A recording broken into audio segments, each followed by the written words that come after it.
Izložbe Miće Popovića, velikog srpskog slikara 20. veka, uvek su bile događaj. Njegova izložba u Kulturnom centru Beograda bila je zatvorena pre nego što je otvorena juna 1974. zbog slika sa Titovim likom. Jedna od njih, Životinjsko carstvo ili Richard Titovog lika, posle gotovo 4 decenije, izložena je u Nacionalnoj galeriji u Beogradu. Svestran umetnik, za sebe pre svega slikar, Mića Popović za života je bio osporavan i zabranjivan, hvaljen i omiljen.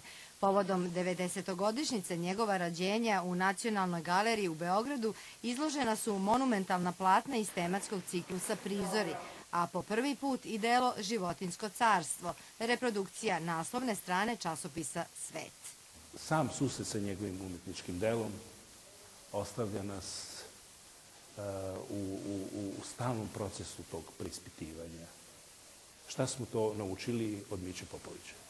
Mića Popović, otvoren, angažovan, nemiran i radoznao duh, verovao je da umetnost mora da postavlja pitanja. Ja mislim da je tu bio u pravu i ono što je najvažnije, to je da su njegove slike i dan danas aktualne. Ovo što gledamo, što se danas dešava na političkoj sceni i ono što je on slikao u svoje vreme, samo su promenjeni likovi.